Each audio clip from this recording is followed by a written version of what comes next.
1 Samuel chapter 9. There was a man of Benjamin whose name was Kish, son of Abiel, son of Zerah, son of Bechorath, son of Aphiah, a Benjaminite, a man of wealth. He had a son whose name was Saul, a handsome young man. There was not a man among the people of Israel more handsome than he. He stood head and shoulders above everyone else. Now the donkeys of Kish, Saul's father, had strayed. So Kish said to his son Saul, "Take one of the boys with you, go and look for the donkeys." He passed through the hill country of Ephraim and passed through the land of Shalisha, but they did not find them. And they passed through the land of Shalim, but they were not there. Then he passed through the land of Benjamin, but they did not find them. When they came to the land of Zuph, Saul said to the boy who was with him, "Let us turn back, or my father will stop worrying about the donkeys and worry about us." But he said to him, "There is a man of God in this town. He is a man held in honor. Whatever he says always comes true. Let us go there now. Perhaps he will tell us about the journey on which we have set out." Then Saul replied to the boy, "But if we go, what can we bring the man? For the bread in our sacks is gone, and there is no present to bring to the man of God. What have we?" The boy answered Saul again, "Here, I have with me a quarter shekel of silver. I will give it to the man of God to tell us our way." Formerly in Israel, anyone who went to inquire of God would say, "Come, let us go to the seer." For the one who is now called a prophet was formerly called a seer. Saul said to the boy, "Good, come, let's go." So they went to the town where the man of God was. As they went up the hill to the town, they met some girls coming out to draw water, and said to them, "Is the seer here?" They answered, "Yes, there he is just ahead of you. Hurry, he has come just now to the town, because the people have a sacrifice today at the shrine. As soon as you enter the town, you will find him, before he goes up to the shrine to eat. For the people will not eat until he comes, since he must bless the sacrifice. Afterward, those eat who are invited. Now go up, for you will meet him immediately." So they went up to the town. As they were entering the town, they saw Samuel coming out toward them on his way up to the shrine. Now the day before Saul came, the Lord had revealed to Samuel, "Tomorrow, about this time, I will send to you a man from the land of Benjamin, and you shall anoint him to be ruler over my people Israel. He shall save my people from the hand of the Philistines. For I have seen the suffering of my people, because their outcry has come to me." When Samuel saw Saul, the Lord told him, "Here is the man of whom I spoke to you. He it is who shall rule over my people." Then Saul approached Samuel inside the gate and said, "Tell me, please, where is the house of the seer?" Samuel answered Saul, "I am the seer. Go up before me to the shrine, for today you shall eat with me, and in the morning I will let you go, and will tell you all that is on your mind. As for your donkeys that were lost 3 days ago, give no further thought to them, for they have been found. And on whom is all Israel's desire fixed, if not on you and on all your ancestral house?" Saul answered, "I am only a Benjaminite, from the least of the tribes of Israel, and my family is the humblest of all the families of the tribe of Benjamin. Why then have you spoken to me in this way?" Then Samuel took Saul and his servant boy and brought them into the hall, and gave them a place at the head of those who had been invited, of whom there were about 30. And Samuel said to the cook, "Bring the portion I gave you, the one I asked you to put aside." The cook took up the thigh and what went with it and set them before Saul. Samuel said, "See, what was kept is set before you. Eat, for it is set before you at the appointed time, so that you might eat with the guests." So Saul ate with Samuel that day. When they came down from the shrine into the town, a bed was spread for Saul on the roof, and he lay down to sleep. Then at the break of dawn, Samuel called to Saul upon the roof, "Get up, so that I may send you on your way." Saul got up, and both he and Samuel went out into the street. As they were going down to the outskirts of the town, Samuel said to Saul, "Tell the boy to go on before us, and when he has passed on, stop here yourself for a while, that I may make known to you the word of God." 1 Samuel chapter 10. Samuel took a vial of oil and poured it on his head and kissed him. He said, "The Lord has anointed you ruler over his people Israel. You shall reign over the people of the Lord, and you will save them from the hand of their enemies all around. Now this shall be the sign to you that the Lord has anointed you ruler over his heritage.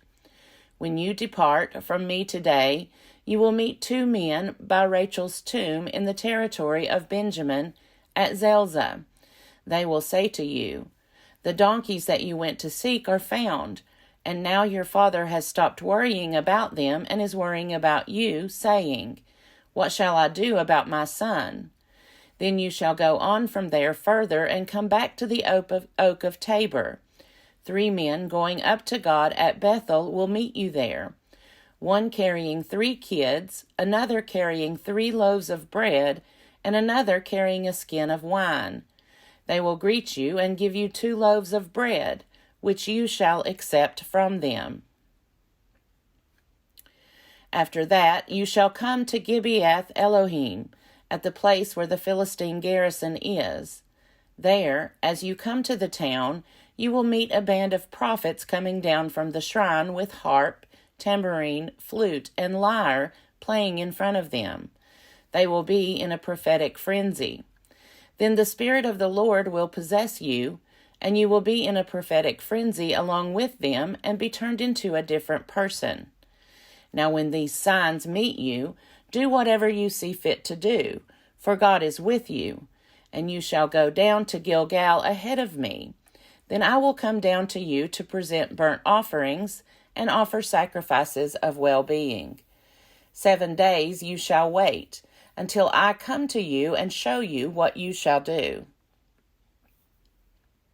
As he turned away to leave Samuel, God gave him another heart, and all these signs were fulfilled that day. When they were going from there to Gibeah, a band of prophets met him, and the Spirit of God possessed him, and he fell into a prophetic frenzy along with them. When all who knew him before saw how he prophesied with the prophets, the people said to one another, "What has come over the son of Kish? Is Saul also among the prophets?" A man of the place answered, "And who is their father?" Therefore it became a proverb, "Is Saul also among the prophets?" When his prophetic frenzy had ended, he went home. Saul's uncle said to him and to the boy, "Where did you go?" And he replied, "To seek the donkeys. And when we saw they were not to be found, we went to Samuel." Saul's uncle said, "Tell me what Samuel said to you." Saul said to his uncle, "He told us that the donkeys had been found." But about the matter of kingship, of which Samuel had spoken, he did not tell him anything. Samuel summoned the people to the Lord at Mizpah and said to them, "Thus says the Lord, the God of Israel, I brought up Israel out of Egypt, and I rescued you from the hand of the Egyptians and from the hand of all the kingdoms that were oppressing you. But today you have rejected your God, who saves you from all your calamities and your distresses. And you have said, 'No, but set a king over us.' Now, therefore, present yourselves before the Lord by your tribes and by your clans."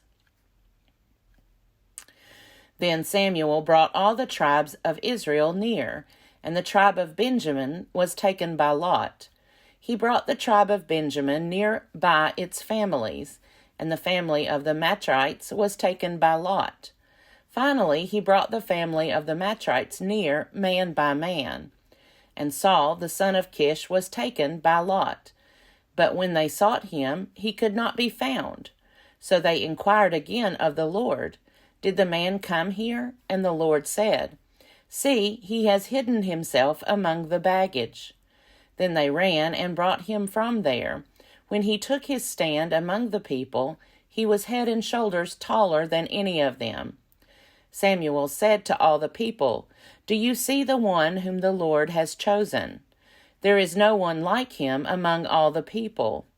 And all the people shouted, Long live the king!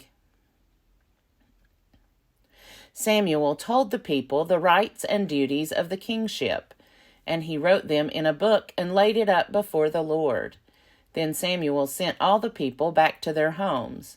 Saul also went to his home at Gibeah, and with him went warriors whose hearts God had touched. But some worthless fellows said, How can this man save us? They despised him and brought him no present, but he held his peace. Now Nahash, king of the Ammonites, had been grievously oppressing the Gadites and the Reubenites.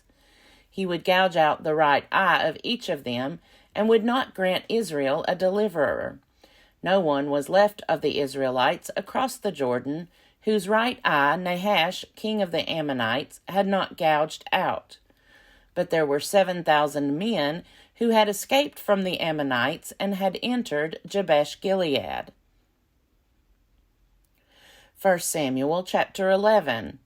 About a month later, Nahash the Ammonite went up and besieged Jabesh-Gilead. And all the men of Jabesh said to Nahash, Make a treaty with us, and we will serve you. But Nahash the Ammonite said to them, On this condition I will make a treaty with you, namely that I gouge out everyone's right eye, and thus put disgrace upon all Israel. The elders of Jabesh said to him, Give us 7 days' respite, that we may send messengers through all the territory of Israel. Then, if there is no one to save us, we will give ourselves up to you. When the messengers came to Gibeah of Saul, they reported the matter in the hearing of the people, and all the people wept aloud. Now Saul was coming from the field behind the oxen, and Saul said, What is the matter with the people that they are weeping? So they told him the message from the inhabitants of Jabesh. And the Spirit of God came upon Saul in power when he heard these words, and his anger was greatly kindled.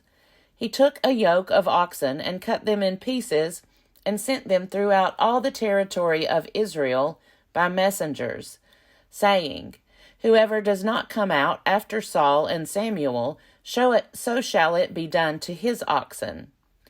Then the dread of the Lord fell upon the people, and they came out as one.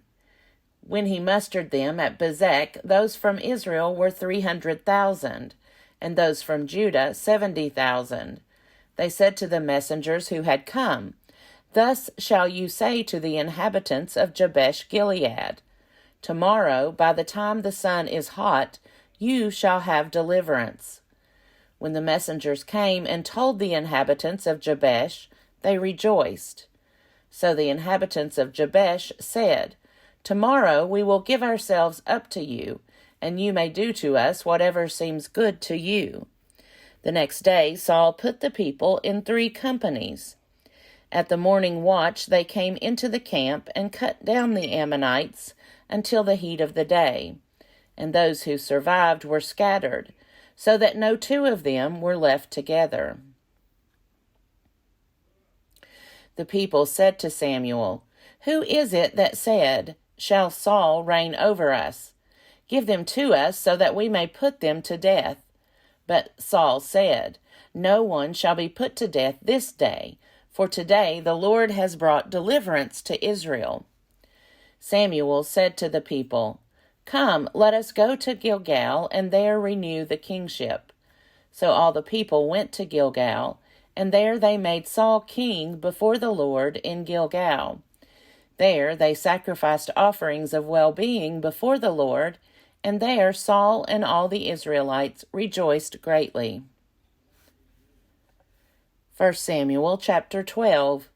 Samuel said to all Israel, I have listened to you in all that you have said to me, and have set a king over you.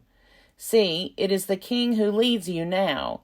I am old and gray, but my sons are with you. I have led you from my youth until this day. Here I am. Testify against me before the Lord and before his anointed. Whose ox have I taken? Or whose donkey have I taken? Or whom have I defrauded? Whom have I oppressed? Or from whose hand have I taken a bribe to blind my eyes with it? Testify against me, and I will restore it to you. They said, You have not defrauded us or oppressed us, or taken anything from the hand of anyone. He said to them, The Lord is witness against you, and his anointed is witness this day, that you have not found anything in my hand. And they said, He is witness. Samuel said to the people, The Lord is witness, who appointed Moses and Aaron and brought your ancestors up out of the land of Egypt. Now therefore take your stand, so that I may enter into judgment with you before the Lord. And I will declare to you all the saving deeds of the Lord that he performed for you and for your ancestors. When Jacob went into Egypt, and the Egyptians oppressed them, then your ancestors cried to the Lord, and the Lord sent Moses and Aaron, who brought forth your ancestors out of Egypt, and settled them in this place. But they forgot the Lord their God, and he sold them into the hand of Sisera, commander of the army of King Jabin of Hazor, and into the hand of the Philistines, and into the hand of the king of Moab, and they fought against them. Then they cried to the Lord and said, We have sinned because we have forsaken the Lord, and have served the Baals and the Astartes. But now rescue us out of the hand of our enemies, and we will serve you. And the Lord sent Jerubbaal and Barak and Jephthah and Samson, and rescued you out of the hand of your enemies on every side, and you lived in safety. But when you saw that King Nahash of the Ammonites came against you, you said to me, No, but a king shall reign over us, though the Lord your God was your king. See, here is the king whom you have chosen, for whom you have asked. See, the Lord has set a king over you. If you will fear the Lord and serve him and heed his voice, and not rebel against the commandment of the Lord, and if both you and the king who reigns over you will follow the Lord your God, it will be well. But if you will not heed the voice of the Lord, but rebel against the commandment of the Lord, then the hand of the Lord will be against you and your king. Now, therefore, take your stand and see this great thing that the Lord will do before your eyes. Is it not the wheat harvest today? I will call upon the Lord that he may send thunder and rain, and you shall know and see that the wickedness that you have done in the sight of the Lord is great in demanding a king for yourselves. So Samuel called upon the Lord, and the Lord sent thunder and rain that day. And all the people greatly feared the Lord and Samuel. All the people said to Samuel, Pray to the Lord your God for your servants, so that we may not die. For we have added to all our sins the evil of demanding a king for ourselves. And Samuel said to the people, Do not be afraid. You have done all this evil, yet do not turn aside from following the Lord, but serve the Lord with all your heart, and do not turn aside after useless things that cannot profit or save, for they are useless. For the Lord will not cast away his people, for his great name's sake, because it has pleased the Lord to make you a people for himself. Moreover, as for me, far be it from me that I should sin against the Lord by ceasing to pray for you. And I will instruct you in the good and the right way. Only fear the Lord, and serve him faithfully with all your heart. For consider what great things he has done for you. But if you still do wickedly, you shall be swept away, both you and your king.